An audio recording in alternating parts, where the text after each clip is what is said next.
Alors, bonjour à toutes et tous. Bienvenue à ce webinaire qui porte sur l'insécurité alimentaire, un problème collectif qui s'aggrave sérieusement, notamment en raison de l'inflation persistante et de la crise du logement. Alors, nous avons voulu faire le point un an après notre dernier webinaire sur la question et la publication du rapport écrit par mon collègue François Fournier, La fin justifie des moyens.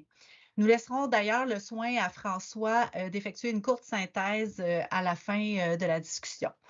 Donc, dans un premier temps, nous allons entendre 4 panélistes qui jetteront un éclairage complémentaire sur la situation actuelle de l'insécurité alimentaire en 7 minutes chacun et chacune. Ensuite, on va prendre quelques questions essentiellement de compréhension ou d'ordre technique avant de passer à la seconde partie qui, elle, sera consacrée à un échange sur les pistes de solutions possibles à l'insécurité alimentaire. Donc, dans cette deuxième partie de la discussion, on va recevoir vos questions, vos commentaires et vos propositions. Alors, je me présente, je ne me suis pas présentée, donc Nathalie Guy, je suis directrice générale de l'Observatoire québécois des inégalités. Je vais maintenant vous présenter la première personne qui va intervenir, c'est Andréane Fafard-Saint-Germain. Andréane est associée de recherche au département de sciences de la nutrition à la faculté de médecine Tim Hortons de l'Université de Toronto. Elle contribue au programme de recherche Proof qui évalue les politiques sociales pour réduire l'insécurité alimentaire. Elle va nous présenter des données concernant la situation au Canada et au Québec. Alors, Andréane, c'est à toi. Merci, Nathalie. Donc, est-ce qu'on peut voir les... Oui, OK. Merci. Donc, on peut aller à la prochaine diapositive. Donc, aujourd'hui, quand je vais parler d'insécurité alimentaire, je parle d'un accès inadéquat ou incertain aux aliments en raison d'un manque de ressources financières.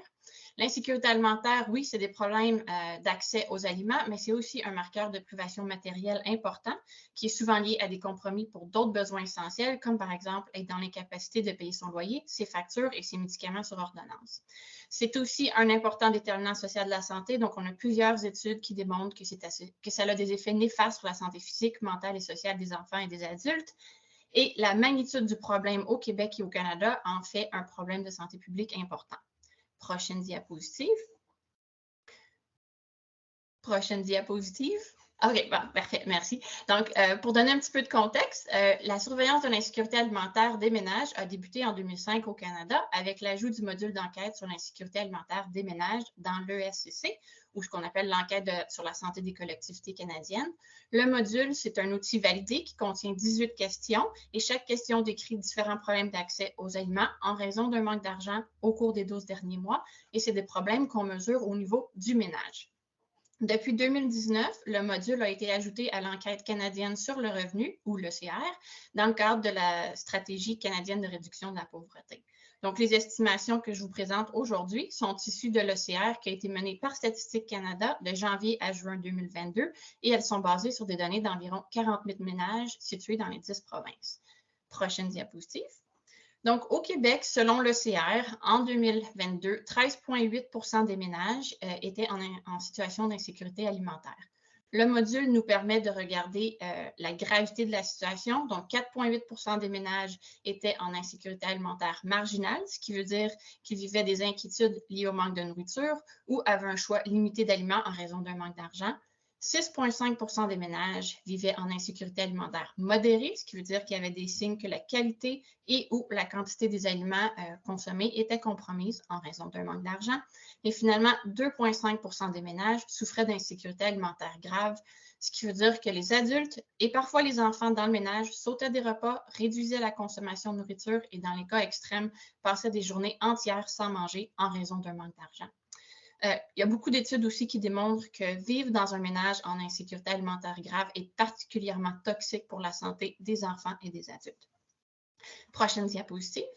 Donc, quand je parle de 13,8 ménages au Québec, qu'est-ce que ça représente? Ça représente 1,25 million ou 14,7 des Québécois qui vivaient dans un ménage en situation d'insécurité alimentaire en 2022. Ces ménages-là aussi incluent un total de 21,3 des enfants en bas de l'âge de 18 ans au Québec, ce qui représente environ 347 000 enfants. vivant dans un ménage en situation d'insécurité alimentaire. Prochaine diapositive. Donc ici, je présente la prévalence par province. On peut voir en bleu que le Québec a le taux le plus bas d'insécurité alimentaire au Canada. Donc oui, le problème d'insécurité alimentaire au Québec est sérieux et malheureusement, c'est encore pire dans le reste du pays. Prochaine diapositive. Ici, quand on regarde les données comparées à 2022, on peut voir en bleu qu'il y a eu une légère augmentation du taux d'insécurité alimentaire au Québec de 2021 à 2022, donc allant de 13,1 à 13,8 Toutefois, quand on regarde les intervalles de confiance, on peut dire que le taux a été relativement stable entre les 2 années, même si ça note une légère augmentation. Au contraire, quand on regarde l'ensemble des 10 provinces, on peut voir qu'il y a une augmentation beaucoup plus prononcée de l'insécurité alimentaire, allant de 15,9 des ménages en 2021 à 17,8 en 2022. Donc, ce qu'on peut dire, c'est qu'il y a eu une augmentation non, on retourne en arrière. Il y a eu une augmentation à travers le pays, mais l'augmentation était beaucoup plus prononcée dans les autres provinces autres que le Québec. Pour ce qui est de 2023, mais pour l'instant, malheureusement, on n'a pas de données. Les données vont seulement être disponibles de l'ECR, vont seulement être disponibles au printemps ou à l'été prochain. Mais je crois qu'il est raisonnable d'envisager, de s'attendre à ce que l'insécurité alimentaire a empiré au Québec et au Canada en 2023. Pourquoi ce serait le cas? Bien, la crise inflationniste qui continue, surtout en termes du coût des aliments et du logement. Il y a aussi eu en général un manque d'efforts, d'actions concrètes et concertées pour diminuer et prévenir l'insécurité alimentaire à travers le Canada par le gouvernement fédéral et les gouvernements provinciaux. Il y a aussi l'utilisation des services d'aide alimentaire qui nous suggère que l'insécurité alimentaire a empiré. Donc, sur la prochaine diapositive, on peut voir ici en vert le nombre d'usagers des services d'aide alimentaire qui a augmenté de façon assez prononcée de 2022 à 2023. Donc, je pense qu'on peut utiliser ça comme un signe que l'insécurité alimentaire a augmenté au Québec. Toutefois, il est important de noter que le nombre de personnes affectées par l'insécurité alimentaire est beaucoup plus élevé, ce qu'on voit en bleu, que le nombre d'usagers des services d'aide alimentaire. Prochaine diapositive. Donc, quand les données probantes suggèrent qu'avoir un revenu stable et suffisant est essentiel pour diminuer les risques d'insécurité alimentaire. Ce que je présente ici, c'est le taux par principale source de revenus du ménage dans l'ensemble des 10 provinces. Donc, je présente les 10 provinces parce qu'on ne produit pas toutes ces statistiques-là au niveau provincial. Mais ce qu'on peut voir, c'est un taux extrêmement élevé d'insécurité alimentaire pour les ménages qui dépendent de l'aide sociale à 69,9 Et en fait, au Québec, on a cette statistique-là, c'est 63 des ménages en 2022, donc extrêmement élevé. Et cette vulnérabilité-là extrême qu'on voit pour les gens qui dépendent de l'aide sociale vraiment souligne l'insuffisance du revenu qui est fourni par les programmes à travers le Canada. Ensuite, quand on regarde l'insécurité alimentaire pour les gens qui dépendent de l'assurance-emploi et des prestations liées à la COVID-19, on peut voir encore une fois un taux assez élevé de 47 et de 42,7 Et cette vulnérabilité-là élevée est en partie causée par une perte d'emploi, donc la vulnérabilité qui vient avec le choc financier qui survient après avoir perdu un emploi. Mais aussi, je pense que les taux soulignent que pour une majorité des ménages qui dépendent de ces sources de revenus-là, le revenu est insuffisant. Le revenu qui est fourni est insuffisant. Ensuite, si on va un petit peu plus bas, on peut voir que le taux de l'insécurité alimentaire pour les ménages qui dépendaient des pensions publiques pour personnes âgées est de 15,4 donc un petit peu plus bas que le taux qu'on voit pour les ménages qui dépendent de revenus venant de salaires ou de travail autonome. Et en fait, on a plusieurs études qui suggèrent que la prévisibilité et la stabilité du revenu qui est associée avec la pension publique, diminue le risque d'insécurité alimentaire pour les ménages qui en dépendent. Finalement, le taux qu'on voit pour les ménages qui dépendent des salaires ou de travail autonome à 17 à travers le Canada, vraiment suggère qu'avoir un emploi n'est pas nécessairement suffisant pour éliminer les risques d'insécurité alimentaire. Et on peut voir sur la prochaine diapositive, qu'en fait, la grande majorité des ménages en situation d'insécurité alimentaire dépendent d'un revenu venant de salaire ou de travail autonome. Donc, au Canada, ça représente 60,2 % des ménages en situation d'insécurité alimentaire. Donc, quand on réfléchit au type de politique nécessaire pour diminuer la prévalence de l'insécurité alimentaire au Québec et au Canada, il est important de considérer quelle sorte de politique qui pourrait aider les travailleurs à avoir un revenu suffisant et stable, et aussi comment est-ce qu'on peut améliorer les programmes de soutien aux revenus qui existent déjà, tels que l'aide sociale et l'assurance-emploi, pour diminuer la vulnérabilité à l'insécurité alimentaire dans ces ménages. Donc, merci. C'est tout pour moi. J'espère que j'ai fait 7 minutes. Oui, c'est parfait, Andréane. Merci beaucoup pour cette présentation très claire. Le deuxième intervenant est Martin Munger. Il est directeur général chez les banques alimentaires du Québec. Martin va notamment aborder les résultats du dernier bilan fin ainsi que la situation dans les banques alimentaires au Québec. Donc, Martin, à vous. Merci. Bonjour à toutes et à tous. Ça me fait plaisir d'être avec vous aujourd'hui. Donc, effectivement, comme mentionné, je vais d'abord parler un peu du bilan fin pour ensuite parler de solutions qu'on a avancées dans le cadre de notre mémoire concernant le plan de lutte à la pauvreté et l'exclusion sociale.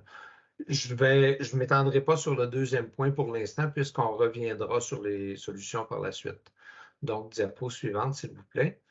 En fait, les banques alimentaires du Québec réalisent depuis plusieurs années le bilan fin, qui est une grande enquête qu'on fait auprès des 1300 organismes qui sont desservis par nos membres, qu'on réalise à chaque année. Au mois de mars, à chaque année, on prend comme une photo de l'état de la demande ou de l'utilisation des banques alimentaires au Québec. Et c'est ce résultat-là qu'on vous partage aujourd'hui, qu'on a partagé, qu'on a rendu public il y a à peu près un mois maintenant. On espérait que les résultats soient en amélioration, quoique on avait déjà des signes sur le terrain que la situation avait continué à se détériorer. Donc, on a constaté que 872 000 personnes aidées chaque mois par le réseau des banques alimentaires du Québec. Quand on dit le réseau, les banques alimentaires du Québec regroupent 32 moissons et membres associés qui desservent 1300 organismes, donc c'est tout ça. Et ça, ces 872 000 personnes-là, c'est une augmentation de 73 % depuis 2019. À titre d'exemple, en 2019, c'était 500 000 personnes par mois. C'est 2,6 millions de demandes d'aide alimentaire qui sont répondues par le réseau à chaque mois. Des demandes d'aide alimentaire, ça peut être un panier de provisions, ça peut être un repas, ça peut être une collation dans un organisme qui, par exemple, fait de l'aide aux devoirs ou un organisme personne âgée. Donc, ça, c'est en hausse de 33 % depuis 2019. Et juste à titre, on ne l'a pas ici dans la diapo, mais le nombre de paniers de provisions a doublé depuis 2019, donc c'est quand même assez important. 18,5 % des personnes aidées avaient comme source principale de revenus un emploi. Donc, on demande aux gens quelle est leur source principale de revenus et 18,5 % ont déclaré avoir un revenu d'emploi comme source principale. 18,5, c'est 18,5 % du total, mais il faut voir que depuis 2019, le total a augmenté. Il y a plus de gens qui sont desservis.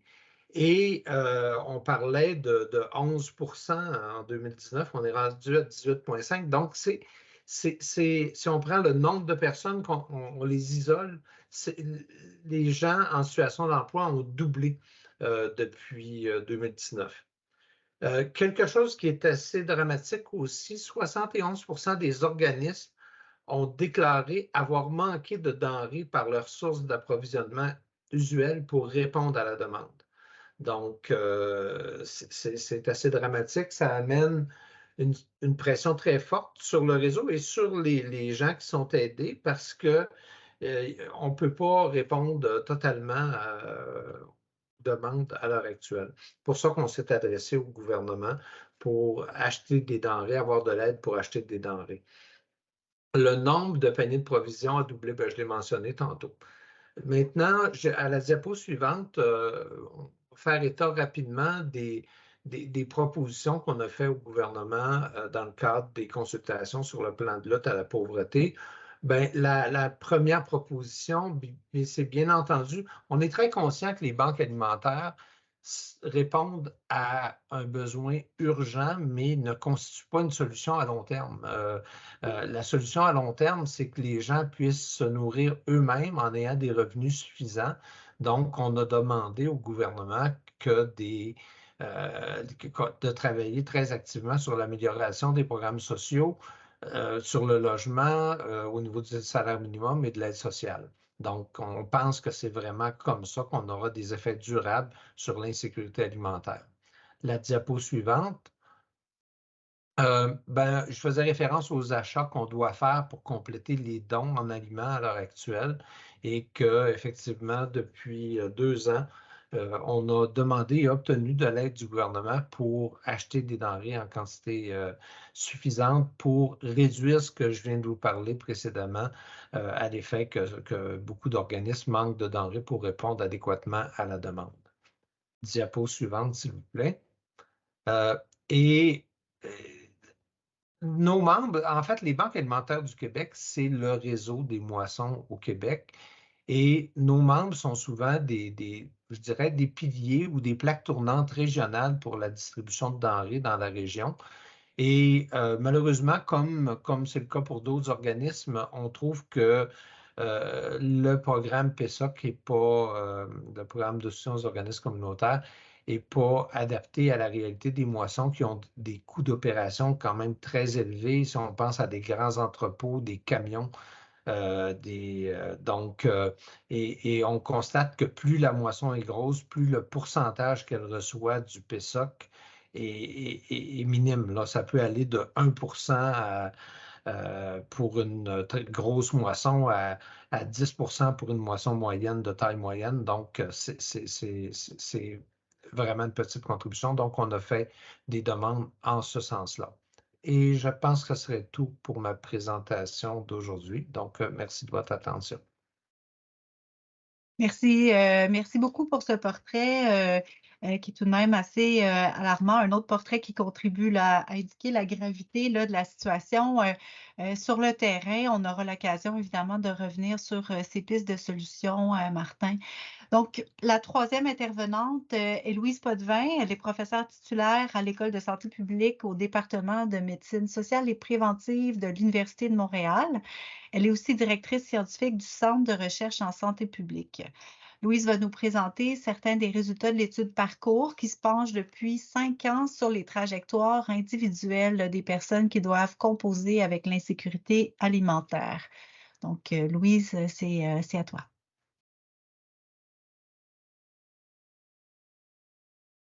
Louise, on ne t'entend pas, il faudrait mettre le micro. Merci. Merci de l'invitation de partager ces résultats. Prochaine diapo, s'il vous plaît. Ce qu'on a entendu à date et qui est très intéressant, ce sont des portraits ponctuels. Nous, ce qui nous a intéressé, c'est qu'est-ce qui deviennent les gens qui utilisent le don alimentaire pour la première fois.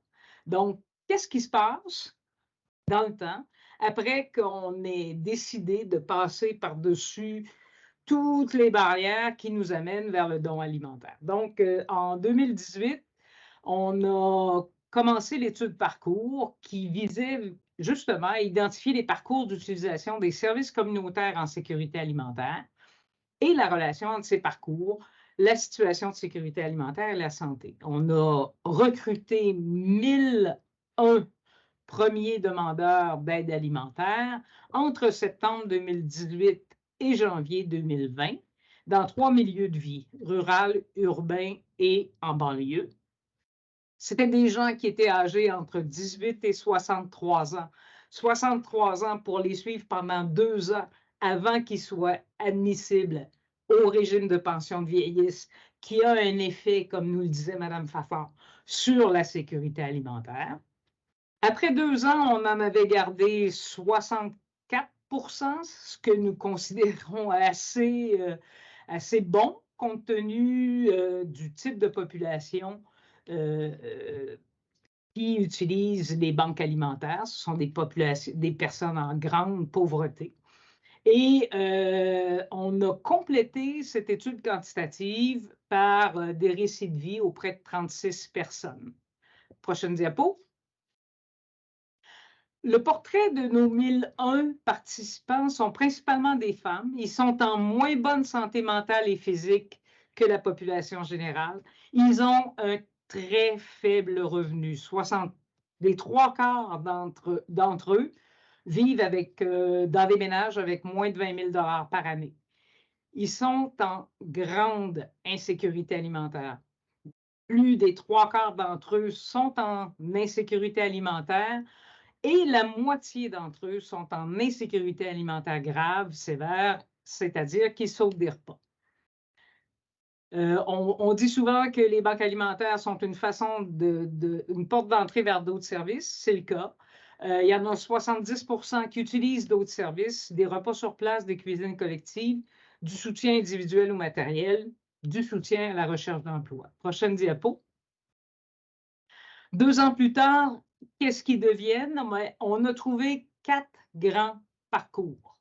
Il y a un premier parcours, c'est la ligne bleue en haut, qui est un usage chronique. Des gens qui, sur une période de 24 mois, ont utilisé plus de 21 pendant 21 mois ou plus le don alimentaire, et c'est 31% de notre échantillon. Un autre tiers, c'est la ligne noire en bas, c'est l'arrêt rapide et durable. Encore là, 30%, 33%, un autre tiers. Et l'autre tiers restant, ce sont pour la grande majorité d'entre eux un arrêt lent et durable, c'est-à-dire que le temps de se replacer, et à la fin de la période de 2 ans, ils ne sont plus là. Et il y a 10% de notre échantillon total qui ont un usage récurrent, sortent et rentrent du système. Donc, après 2 ans, parmi les 640 personnes qu'on a pu suivre pendant 2 ans qui avaient commencé à utiliser l'aide alimentaire pour la première fois, il y en a 58% qui ne l'utilisent plus. Prochaine diapo. Quand on a essayé de comprendre mieux avec des entrevues en profondeur, on a vu 2 grandes dynamiques qui correspondent un petit peu à nos trajectoires. Il y a une dynamique transitoire où, effectivement, on en ressort. C'est un rôle de filet protecteur temporaire. Les participants ont profité des banques alimentaires pour éviter la faim de façon ponctuelle et pour leur permettre de se consacrer à prendre des actions pour sortir de leur situation de vulnérabilité. Et toujours dans cette dynamique trampoline-là, de cette dynamique transitoire-là, il y a aussi une utilisation de type trampoline, c'est-à-dire il y a un choc, le choc est vraiment transitoire et on en ressort rapidement. Dans les dynamiques de pérennisation, se nourrir avec un budget serré, c'est énormément de travail, c'est énormément de stratégie. Et dans un rôle de filet protecteur à long terme, les banques alimentaires font partie d'une stratégie qui est bien intégrée, mais qui permet aussi de se nourrir. Et finalement, il y a toujours dans une dynamique de pérennisation, il y a des gens pour qui la banque alimentaire est la seule façon de se nourrir. Il y en a, on ne peut pas savoir combien il y en a, mais c'est ce qu'on a compris dans les études qualitatives. Prochaine diapo. Finalement, ce que notre étude qualitative nous dit aussi, c'est que la clé, c'est le rétablissement d'un lien à l'emploi. L'aide alimentaire, finalement, permet de réduire la faim pendant que les individus agissent pour retrouver leur sécurité alimentaire pour retrouver un lien avec l'emploi. Puis l'amélioration du revenu permet finalement de changer de trajectoire par rapport à l'aide alimentaire. Dans certains cas, la situation de vulnérabilité des participants rend difficile, voire impossible, le rétablissement d'un lien à l'emploi. Des gens qui sont en incapacité permanente. À ce moment-là, l'aide alimentaire devient nécessaire à long terme. Et puis, les programmes sociaux, qui sont bien insuffisants, on l'a vu, deviennent alors la principale opportunité pour améliorer les conditions de vie, et leur insuffisance fait en sorte qu'on ne peut pas rétablir la sécurité alimentaire en dehors de l'utilisation des banques alimentaires. Merci. Oui, merci beaucoup, Louise. C'était pile dans les temps. Alors, enfin, notre dernier panéliste est mon collègue Geoffroy Boucher, qui est économiste à l'Observatoire québécois des inégalités.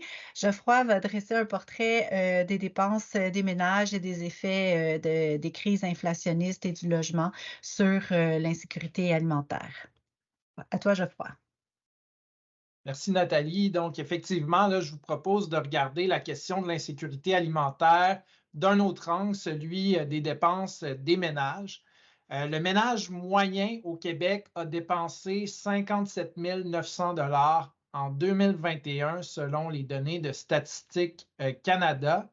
Après le logement, qui représente 27 % des dépenses du ménage moyen, on retrouve l'alimentation en deuxième position des dépenses les plus importantes, avec environ 17 % des dépenses. Les dépenses de transport arrivent en troisième position à 16 %, ce qui est d'ailleurs inédit.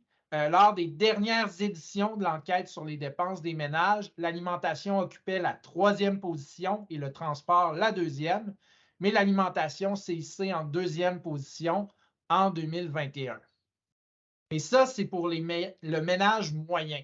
Dans la prochaine diapositive, on va s'intéresser aux dépenses en fonction du niveau de revenu. Et là, on observe que les deux premiers postes de dépenses, l'alimentation et le logement, occupent une part qui est plus importante des dépenses des ménages à plus faible revenu. Par exemple, pour le premier quintile de revenus, le logement représente 31 % des dépenses, contre environ 26 % pour le cinquième quintile de revenus les plus aisés. Pour l'alimentation, c'est 18,5 % pour le premier quintile, contre 16,6 % pour le cinquième quintile. Et parce que c'est les dépenses en logement et en alimentation qui ont connu les plus fortes hausses de prix récemment, on peut voir que les ménages à faible revenu sont disproportionnellement affectés par la crise de l'inflation. À la prochaine diapositive, on peut voir que les multiples hausses du taux directeur de la Banque du Canada commencent à faire ralentir l'inflation. On voit que la variation de l'indice des prix à la consommation pour l'ensemble des biens et services, ça c'est la ligne bleue sur le graphique, a commencé à ralentir à partir de l'été 2022, mais on se maintient encore à des niveaux très élevés, au-dessus de 4 %. Le prix des aliments qui est acheté en magasin, ça c'est la ligne noire sur le graphique, quant à lui, ça a continué de croître et on a même dépassé l'indice des prix à la consommation globale. Et on peut voir dans les variations sur 12 mois des variations records qui sont allées jusqu'à 12 % dans la dernière année. C'est vraiment très marqué.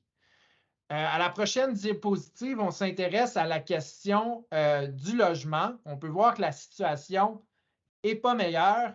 Le taux d'inoccupation qui indique quel pourcentage des logements locatifs est vacant dans une région, il atteint des creux historiques dans la majorité des régions du Québec.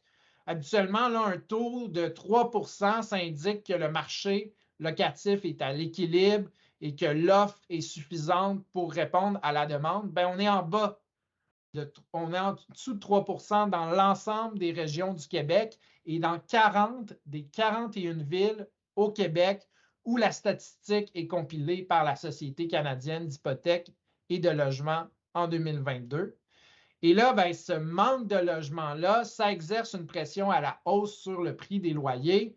Entre octobre 2021 et octobre 2022, le loyer moyen des appartements il a connu une variation de 5,2 % au sein d'une quarantaine de villes au Québec. Et dans certaines villes, la hausse du loyer a excédé 10 % en un an. Pourquoi je vous parle du logement? Ben, c'est parce que c'est une dépense qui est moins compressible que l'alimentation. Donc, l'élasticité relative, là, la variation de la demande en fonction de la hausse des prix, est beaucoup plus élevée pour les dépenses alimentaires que pour les dépenses du coût de logement. Donc, plus le logement va consommer une part importante du revenu, moins il va avoir d'argent pour répondre aux autres besoins fondamentaux comme l'alimentation. Et au Canada, on observe que les ventes des magasins d'alimentation mesurées en volume ont diminué de 3,6 % en 2022. Donc, les acheteurs dépensent davantage en termes de dollars, mais consomment une moins grande quantité de nourriture en termes de volume. Puis, on observe aussi que les familles délaissent peu à peu les magasins d'alimentation au profit de magasins de marchandises diverses. On peut penser, par exemple, au Dollarama ou au Supercentre, comme le Walmart ou le Costco, par exemple.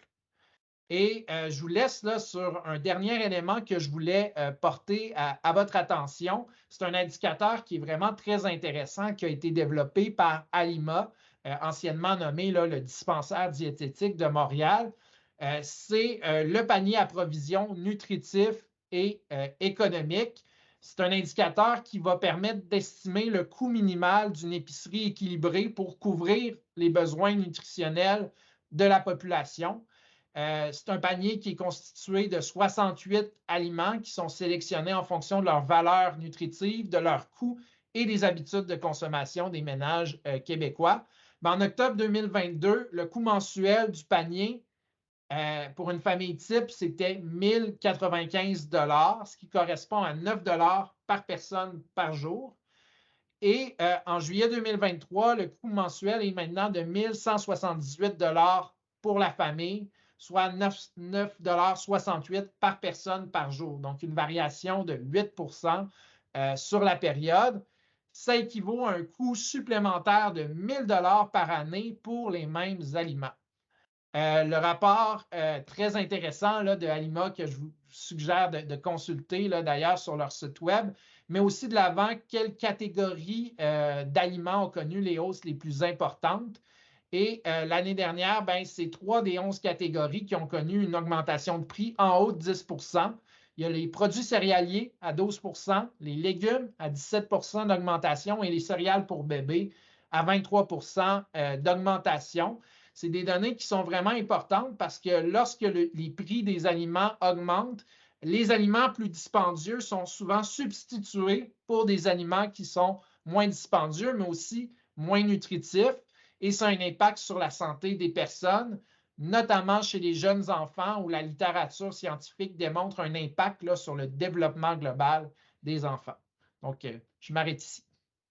Merci beaucoup, Geoffroy. C'est toujours très clair. Ça nous aide à nous situer, à comprendre aussi là, les défis auxquels on fait face pour trouver des solutions. Avant qu'on passe à cette étape, François, est-ce qu'il y a des questions d'ordre plus technique aux participants avant qu'on fasse l'échange sur les pistes de solutions?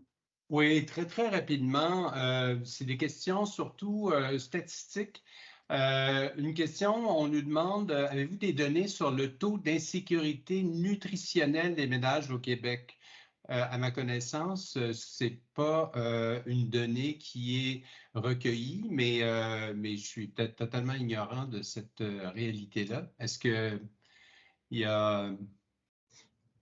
Oui, en fait, ben, pour dire non, je ne pense pas que c'est quelque chose que, quand on pense là, en termes de la qualité ou les apports nutritionnels au Canada, c'est quelque chose qu'on fait beaucoup moins souvent en termes de, je ne sais pas au Québec, mais en général au Canada, là, qui inclurait le Québec, c'est quelque chose, la dernière fois, c'était en 2015. Donc, non, pas de données récentes là, au niveau de la population, je dirais. Mais peut-être que Louise, tu tu as d'autres noms. Une question peut-être pour toi, Andréane. Comment pourrait-on expliquer que l'insécurité alimentaire grave au Québec ait diminué de 2021 à 2022? Est-ce que c'était dans ta présentation, ça? Oui, ben en fait, je pense que c'est allé de 2,8 en 2021 à 2,5 %. Donc, il y a une indication d'une diminution légère. La réalité, c'est qu'il y a toujours une certaine instabilité, une marge d'erreur quand on utilise des données comme ça populationnelles. Donc, si j'utiliserais les intervalles de confiance de 95 %, on ne verrait pas une différence qui est significative. Hein? On peut dire ça en français? Donc, significative. Donc, je dirais que c'est ça. Donc, les chiffres sont un peu instables. Je ne crois pas qu'on peut dire vraiment qu'on a une indication importante que l'insécurité alimentaire grave a diminué au Québec. Tout comme on ne peut pas vraiment dire que ça a augmenté de 2021 à 2022. Si on regarde les chiffres juste comme ça, on pourrait dire que oui, mais quand on considère la qualité, la stabilité des chiffres, c'est ça. Est-ce que ça répond à la question? Oui, merci Andréane. Dernière, rapidement, un commentaire ici avec une question. Merci pour les données et les présentations. Les sondages de l'INSPQ, c'est l'Institut national de santé publique du Québec, au cours des derniers mois, parlent d'une personne sur 4 qui est en situation d'insécurité alimentaire. La prévalence, selon Proof, est beaucoup plus basse. Avez-vous des pistes pour expliquer l'écart important? Alors, en fait, je peux y répondre partiellement. Je peux commencer la réponse. D'abord, ce n'est pas la même méthodologie, de cueillette de données Statistique Canada et l'INSPQ, et deux, ce n'est pas les mêmes dates non plus. Il y a toujours un écart de 2 ans entre la cueillette de données de Statistique Canada et la publication des résultats, ce qui n'est pas le cas, évidemment, de l'INSPQ qui fait ça mois par mois. Donc, mais on peut penser qu'effectivement, le taux est beaucoup plus important que le 14,7 d'il y a 2 ans aujourd'hui, mais ça, on va le savoir dans 2 ans. Donc, et puis, est-ce que l'augmentation du nombre et la diversité accrue des organismes qui offrent de l'aide alimentaire, comme le montre le bilan fin, peut jouer dans l'augmentation de la demande constatée? J'ai répondu dans le chat, là. Le nombre d'organismes a très peu augmenté. Il y a été le nombre d'organismes desservis par notre réseau, en tout cas, puis c'est eux qui ont répondu dans le cadre du bilan fin, a très peu augmenté dans les dernières années, a été très stable autour de 1200 dans les années récentes, puis l'année dernière, il y a eu 84 organismes qui se sont ajoutés là, sur les 1000. On est rendu à 1284. Donc, je ne pense pas que ce soit le facteur qui expliquerait la hausse du nombre de personnes. Merci, Est-ce qu'on peut pas? Oui. Passons maintenant à l'échange sur les solutions. Merci François. Je commencerai peut-être par vous interpeller quant aux dernières mises à jour économiques. Est-ce que, selon vous, elles ont été porteuses de solutions? Entre autres, je commencerai peut-être par vous, Martin. Vous aviez demandé 18 millions, je pense, pour assurer là, un fonctionnement minimal. Vous en avez eu 10. Donc, comment vous allez, sans dire la réponse pour vous, mais je serais curieuse de voir comment vous allez faire pour passer à travers les prochaines semaines, les prochains mois. Bien, les prochaines semaines, je pense que ça va sérieusement aider, là, parce que quand même 10 millions, on peut acheter pas mal de denrées avec ça. Mais est-ce qu'on sera capable de se rendre un peu plus loin que la période des fêtes? C'est ce qui nous inquiète davantage. On est par ailleurs en discussion, je dirais, pratiquement constante avec le gouvernement. Si on pouvait l'an prochain aller davantage sur une solution annuelle que 3 mois par 3 mois. Ce qui est difficile un peu à l'heure actuelle, c'est que oui, on obtient 10 millions, mais là, on l'a obtenu il y a 2 semaines, mais le chèque n'est pas encore entré avant on puisse procéder à des achats pour et que les denrées se retrouvent dans les organismes, ça prend un certain temps. Donc, d'aller à la petite semaine comme ça, c'est très difficile. Et donc, on est en discussion avec le gouvernement pour voir si on ne pourrait pas y aller sur une base annuelle. Et si déjà au tout début de la prochaine année financière, on avait des fonds, bien, je pense qu'on pourra faire le pont rapidement. C'est ce qu'on souhaite. Merci. d'autres intervenants sur la question des mises à jour économiques? Pas nécessairement. Donc, je peux vous interpeller peut-être, oui, et Geoffroy. Je peux peut-être dresser là, un court portrait des mesures qui ont été mises de l'avant là, par le gouvernement du Québec et du Canada là, lors des dernières mises à jour économiques là, dans les dernières semaines. Au niveau du Québec, ben, Martin en a parlé, une aide ponctuelle ciblée de 20 millions de dollars au bénéfice de 5 organismes qui offrent de l'aide alimentaire. Et il y a également eu une indexation là, des paramètres fiscaux des différents programmes de prestations.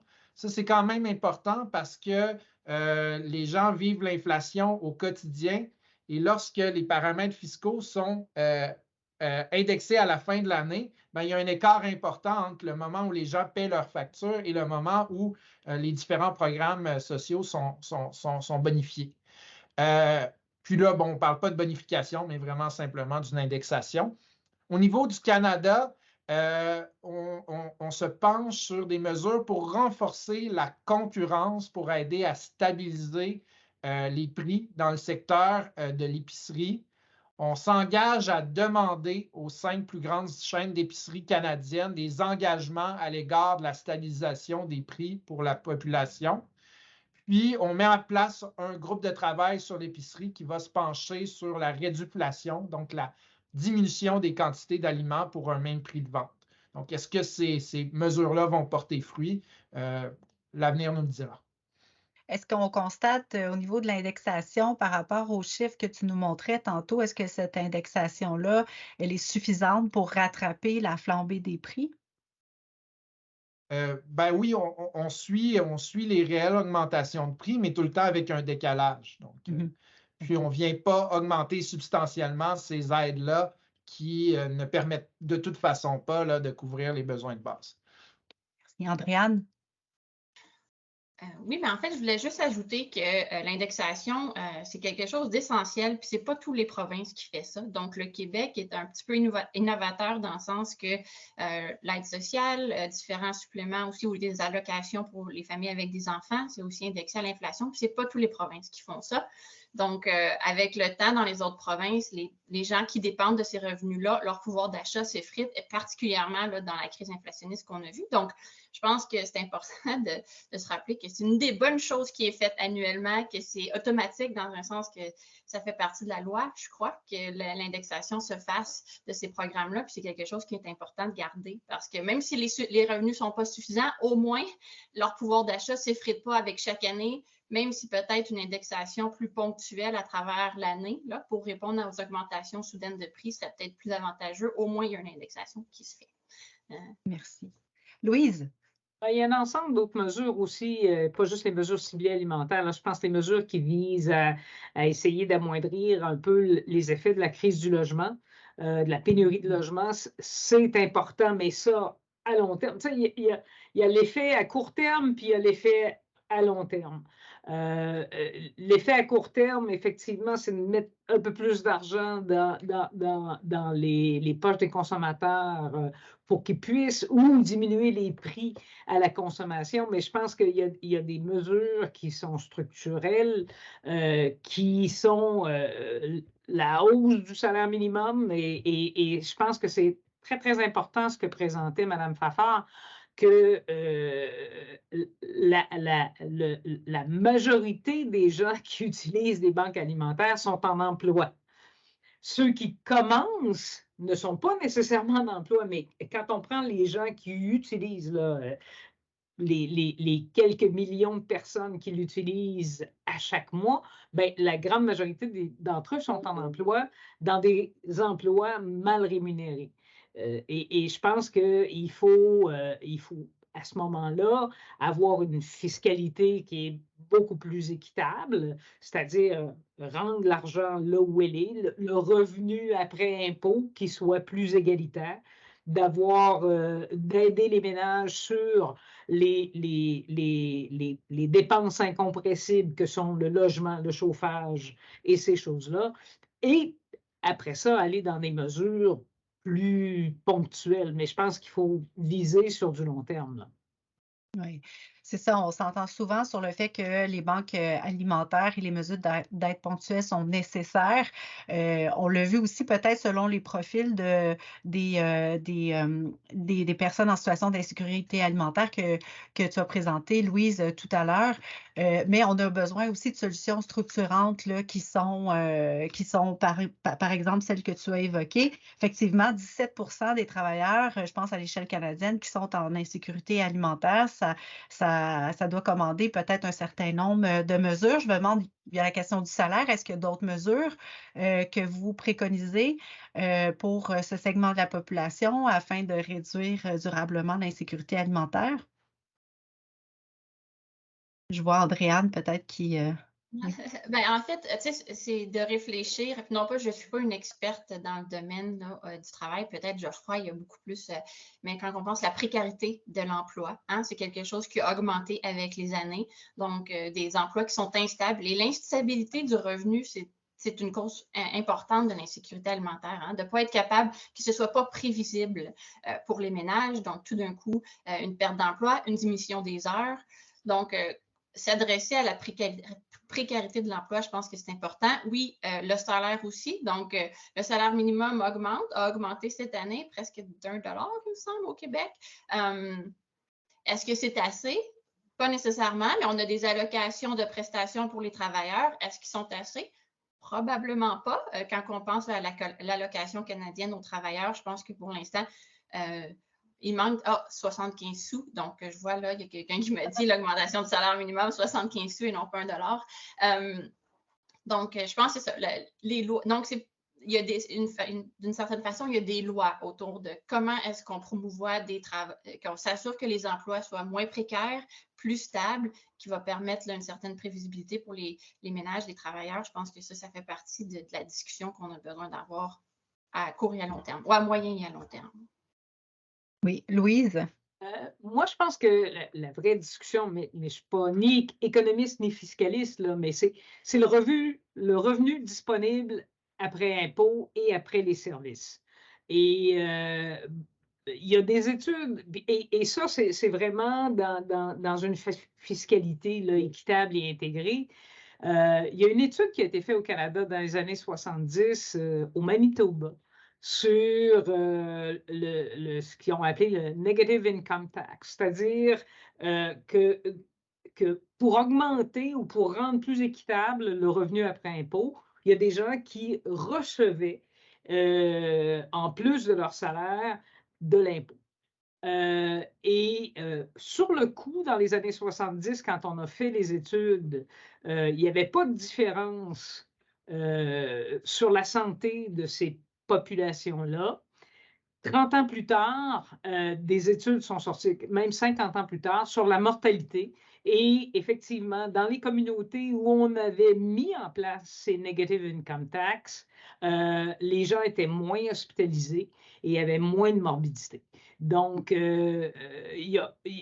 c'est pas directement lié à l'alimentation, à l'insécurité alimentaire, mais tout ça a des impacts sur la santé. Et si on prend la santé comme un indicateur général de bien-être, bien, effectivement, rendre après services et impôts plus de sous dans la poche des gens, c'est porteur de santé. Je voudrais peut-être me tourner vers Geoffroy. On voyait tantôt qu'environ les 2 tiers des personnes qui dépendent de programmes d'assistance sociale sont en insécurité alimentaire, là, au-delà des mesures d'indexation. Quelles seraient peut-être là, des mesures plus structurantes pour tenter d'aider ces personnes à sortir de la situation, dans le fond, et de leur dépendance aux banques alimentaires?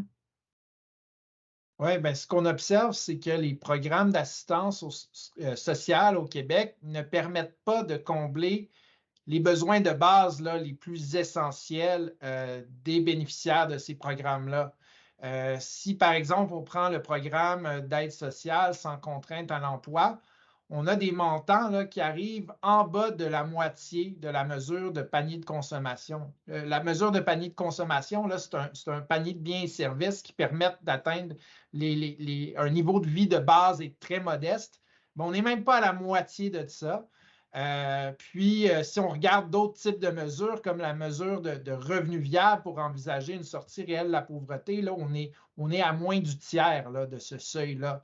Donc, pour l'instant, les montants prévus aux différents programmes d'assistance sociale ne permettent pas de combler les besoins de base. Donc, même s'il y a une indexation, même s'il y a des petites augmentations d'année après année, on reste dans la même situation globale où une part importante de la population n'a pas des revenus suffisants pour combler leurs besoins de base.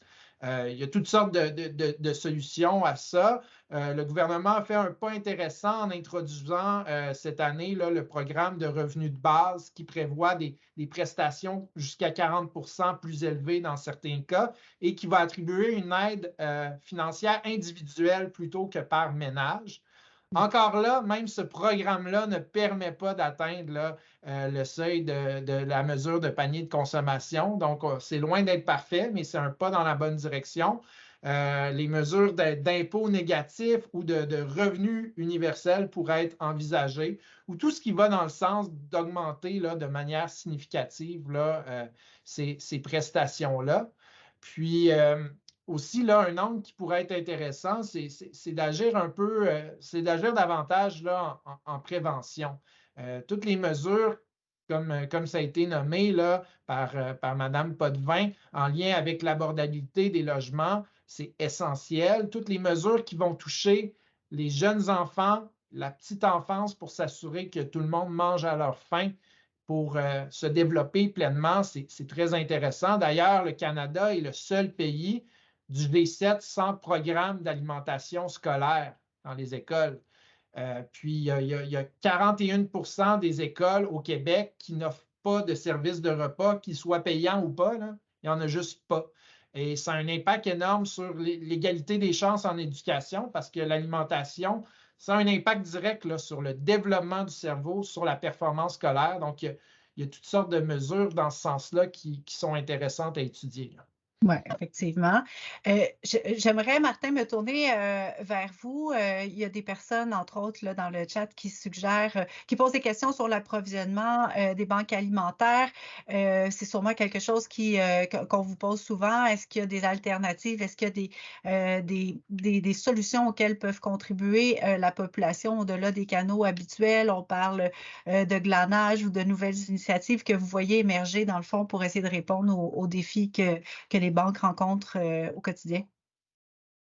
Bien, en fait, tout dépend de l'échelle. Il y a des initiatives qui sont bonnes à plus petite échelle, d'autres qui sont bonnes à grande échelle. C'est sûr que nous, on travaille à l'échelle du réseau et c'est des quantités très grandes. À titre d'exemple, pour partager une denrée à l'échelle du réseau, c'est des quantités qui équivalent peut-être à un camion, une vanne de 53 pieds là, que ça nous prend. Et du glanage à cette échelle-là, ça prendrait des milliers de bénévoles momentanément. Ce n'est pas une solution à l'échelle du réseau des banques alimentaires, mais ça peut être une solution locale lorsque, effectivement, un organisme a l'appui de bénévoles qui peuvent aller dans un champ une journée donnée. Oui, ça peut être une solution à court terme. Nous, on travaille sur des ententes d'approvisionnement régulière. Traditionnellement, les banques alimentaires ont beaucoup reçu de dons ponctuels qui étaient des fois basés sur une erreur d'étiquetage d'un produit ou des choses comme ça, mais ce n'est plus suffisant. Et je tiens à préciser, on entend toujours des gens qui disent « Ah, les banques alimentaires, ce n'est pas la solution ». On en est conscient que les banques alimentaires, ce n'est pas une solution à long terme, mais c'est une solution à court terme pour répondre à des gens qui sont aux prises avec l'insécurité alimentaire. Je pense que c'est un faux débat que de prétendre que les banques alimentaires ne devraient pas exister ou quoi que ce soit. Pour l'instant, il y a un besoin. On est tous d'accord que le besoin est beaucoup trop grand à l'heure actuelle et nous-mêmes, on souhaiterait exister beaucoup moins qu'on existe à l'heure actuelle. Donc, je pense consacrons-nous à des débats plus utiles à long terme. Et donc, oui, il faut améliorer la capacité économique des gens à se nourrir eux-mêmes et en attendant, il faut développer de nouvelles sources d'approvisionnement. Puis nous, on travaille avec les producteurs maraîchers du Québec, avec les producteurs de lait du Québec. On vient de passer une entente avec Congébec pour récupérer des denrées qui ont encore une longue plage de conservation, mais qui autrement pourrait s'en aller au compostage ou pire à la poubelle. Donc, des denrées de très bonne qualité qu'on peut récupérer. On vient de passer une entente avec Excel d'Or au niveau de l'approvisionnement en poulet halal, par exemple, qui va aider beaucoup. Donc, on travaille à ce niveau-là, mais ce n'est pas normal que les banques alimentaires, je dirais, donnent des services pour un Québécois sur 10. On s'entend tous là-dessus et ce n'est pas notre volonté de continuer à augmenter continuellement les services qu'on offre. C'est une responsabilité du gouvernement de répartir la richesse adéquatement dans la société. Merci. Pour finir peut-être le tour de table, s'il y a une solution, dans le fond, qui soit est mise en œuvre dans d'autres pays qui réussissent à protéger un peu mieux la population d'insécurité alimentaire ou alors dont vous avez entendu parler, que vous souhaiteriez mettre au jeu avant qu'on termine et qu'on laisse quelques mots de la fin à François. Je vous écoute. Andréane? Moi, ça revient, c'est le revenu, le revenu, le revenu. C'est là qu'il faut focusser. Puis donc, il y a beaucoup d'initiatives qui sont faites ailleurs. J'ai vu dans le chat, les coupons alimentaires. J'ai beaucoup d'opinions là-dessus. Notre équipe de recherche avec Proof a beaucoup d'opinions là-dessus aussi. Ça va être pour une autre conversation peut-être, mais je pense qu'au bout du compte, au Canada, étant donné le filet social, qu'on a créé, c'est de se concentrer sur le revenu, s'assurer que les gens ont un revenu suffisant et stable, et puis de favoriser le revenu, de focusser sur les gens les moins nantis. Et puis, je pense que c'est là que notre focus doit rester, puis on ne doit pas se distraire avec autre chose. Très bien, merci. Un autre point de vue? Oui, Louise? Je serais tout à fait d'accord avec ce que Mme Fafard dit. J'ajouterais cependant que s'il y a une priorité sur un filet qui n'est pas lié aux revenus, c'est les enfants à l'école. Et effectivement, dans les garderies, les enfants sont nourris. Un des problèmes des garderies, c'est qu'ils sont beaucoup moins accessible là où il serait beaucoup plus important qu'il le soit. Et dans les écoles, effectivement, nourrir les enfants dans les écoles, ben, c'est une grande mesure qui permet l'égalité sociale et qui permet justement aussi, parce que les parents vont se priver de nourriture pour nourrir les enfants. Alors, si les enfants sont nourris à l'école, ben, les parents vont avoir aussi plus de latitude pour moins sauter de repas eux-mêmes. Merci. François, je te laisserai peut-être un petit 2 minutes pour synthétiser. Le temps passe trop vite. Je m'en voudrais de ne pas saluer, donner un coup de chapeau aux centaines de groupes communautaires au Québec qui travaillent d'arrache-pied au quotidien contre l'insécurité alimentaire, qui font tous les jours face à des demandes d'urgence de personnes seules, de familles monoparentales, de personnes en situation de handicap, de ménages à faible revenu, des personnes qui ont perdu leur emploi, de jeunes et d'étudiants aussi, eux autres, il ne faut pas les oublier. Donc, ces groupes communautaires-là disposent de moyens limités, mais déploient une énergie, une créativité illimitée pour soutenir les trop nombreuses familles et personnes qui n'ont pas les moyens de manger à leur faim et que le filet social échappe. Alors, rapidement, pour une synthèse, je pense qu'on s'entend sur la nécessité qu'il y ait une stratégie que la lutte contre l'insécurité alimentaire passe à une vitesse supérieure en ajoutant une stratégie qui est sortie de mesures susceptibles de la réduire durablement et de la prévenir. Puis à partir donc de ce consensus-là sur la nécessité de solutions durables, là, la discussion elle se déplace plus sur, OK, comment faire pour augmenter le pouvoir d'achat des personnes, des ménages, des familles qui n'y arrivent pas. Le débat public avance là-dessus. Il y a des idées intéressantes qui émergent, qui doivent être discutées, évaluées, comme l'idée d'un programme d'alimentation scolaire universelle, comme l'idée, on l'a dans le chat, d'une assurance alimentaire avec des coupons, et comme l'idée, évidemment, d'améliorer les conditions de travail précaires et le filet social. Et je vais terminer avec ceci, les personnes qui avancent avec une perspective plus structurante pour lutter contre l'insécurité alimentaire. C'est des personnes, c'est de plus en plus des personnes et des groupes en première ligne qui cherchent à être soulagés de la pression qui vient avec l'aide d'urgence, mais c'est aussi de plus en plus des personnalités publiques et même des chroniqueurs plus conservateurs au niveau fiscal. Bref, ça bouge. Le message fait son chemin. Il y a un alignement de planète qui pourrait, par exemple, influencer les mesures qui seront adoptées au printemps prochain par le gouvernement du Québec avec le 4e plan d'action contre la pauvreté et l'exclusion sociale. À toi, Nathalie, désolé, j'ai passé le pas. Non, parfait. Et tu fais bien de ramener quand même cet important jalon là, qui est le 4e plan de lutte qu'on va attendre avec intérêt là, dans les prochains mois. Je te remercie, François, et merci beaucoup aux panélistes pour votre générosité. Merci à vous qui avez assisté en direct ou en différé à cette conversation-là et merci pour votre intérêt. J'annoncerai en terminant notre prochain webinaire qui s'intitule « Le patrimoine, l'angle mort du débat sur les inégalités ». Il aura lieu le 6 décembre à midi. Mes collègues partagent le lien là, dans le chat. Je vous remercie beaucoup. Je vous souhaite une très bonne fin de journée et à bientôt. Merci à tous. Bonjour. Merci. Au revoir. Merci.